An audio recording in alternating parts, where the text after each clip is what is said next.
భక్తి సమాచారం. వాట్సాప్ ఛానల్లో జాయిన్ అవ్వండి. అన్ని విశేషాలు ఎప్పటికప్పుడు తెలుసుకోండి.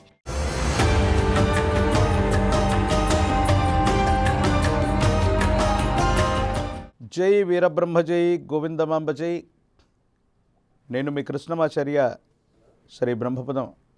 గురుదేవులు వీరబ్రహ్మేంద్ర స్వామి వారి యొక్క ఉపాసన ఫలితంగా గవ్వ ప్రశ్నని క్రోడీకరించుకుని గోచార ఫలితాలని సమన్వయం చేసుకుంటూ ద్వాదశ రాశుల యొక్క రాశి ఫలాన్ని మీ ముందు ఉంచబోతున్నాం.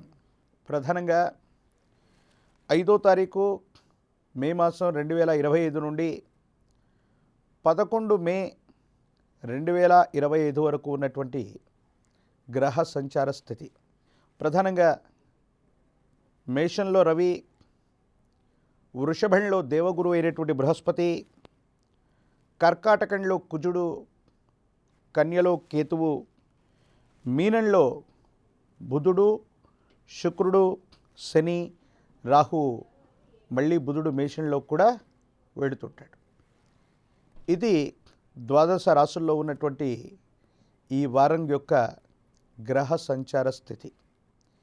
ఈ గోచారవశాత్తు గ్రహాల యొక్క కదలికలు, ప్రత్యేకించి ఈ వారంలో బుధుడు, మళ్ళీ వచ్చే వారంలో ప్రధానమైనటువంటి దేవగురు యొక్క బృహస్పతి, వీరిద్దరి యొక్క గోచార సంబంధమైనటువంటి పరిస్థితులు దేశ కాలమాన పరిస్థితులే కాదు, ద్వాదశ రాశుల మీద ప్రధానమైనటువంటి ప్రభావాన్ని చూపెట్టబోతున్నాయి.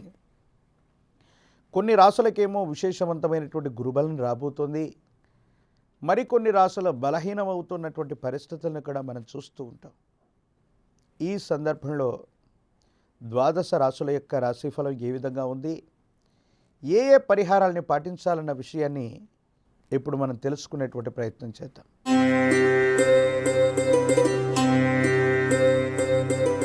శివాయ బ్రహ్మణే నమ. వీరబ్రహ్మేంద్ర స్వామినే నమో నమ. జై వీరబ్రహ్మ జై గోవిందమాంబ జై. శివాయ బ్రహ్మణే నమ. వచ్చినటువంటి ఫలితం 5. ఇది బుధుడికి సంబంధించినటువంటి ఫలితం. వృత్తి, ఉద్యోగం, సంతాన సంబంధమైన స్థితిగతుల పట్లే మీ ఆలోచనలన్నీ కూడా ఎక్కువగా ఉంటాయి.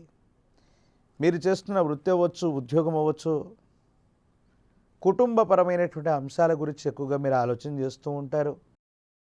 సంతానపరమైనటువంటి స్థితిగతుల గురించి కూడా ఎక్కువ ఆలోచన చేసేటువంటి అంశం. ఏది ఏమైనప్పటికీ వచ్చే వారం రోజుల్లోపు 12 సంవత్సరాల తర్వాత దేవగురు అయినటువంటి బృహస్పతి మీ యొక్క జన్మరాశిలో సంచరించబోతున్నాడు.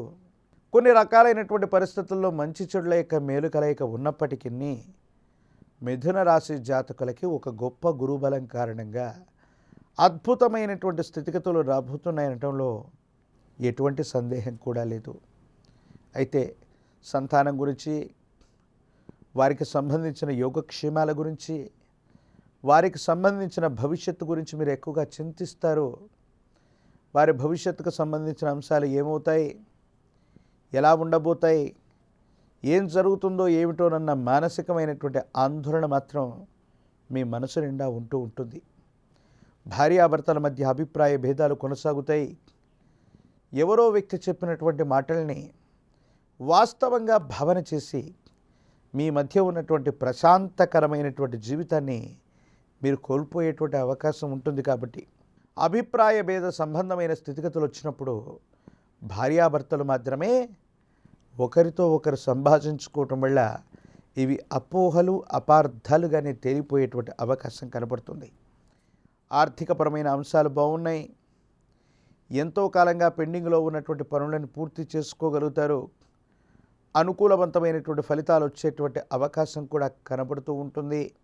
జీవిత లక్ష్యం కోసం, ఉన్నతమైనటువంటి స్థితిగతుల కోసం, కొత్త ఇంటి నిర్మాణం, గృహ సంబంధమైన విషయాలు, వాహనాలు, స్థిర చరాస్తులకు సంబంధించినటువంటి వృద్ధి కోసం మీరు చేసేటువంటి ప్రయత్నాలు తప్పకుండా సఫలీకృతమయ్యేటువంటి అవకాశం ఉంటుంది. కానీ ఏది ఏమైనప్పటికీ మనసు నిండా ఏదో తెలియని వేదన, మానసికమైనటువంటి ఆందోళన కారణంగా అవకాశాలంటూ మీ చుట్టే ఉంటే సరైనటువంటి సమయంలో అందిపుచ్చుకోకపోవటం వల్ల ఆ అవకాశాలు నిరాశగా నిస్పృహగా కనపడుతూ ఉంటాయి. ఈ విషయంలో జాగ్రత్తగా ఉండటం చెప్పదగినటువంటి సూచన.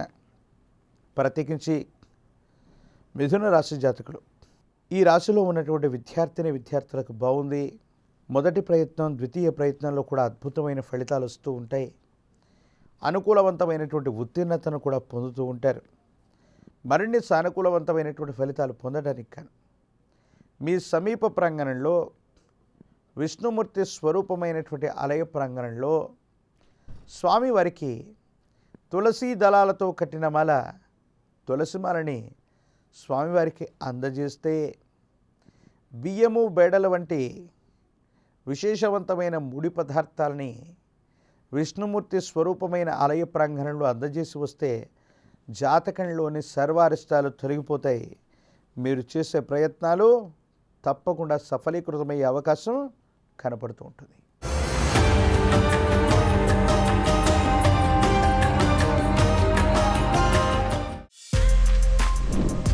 For more videos like this, subscribe Big TV channel.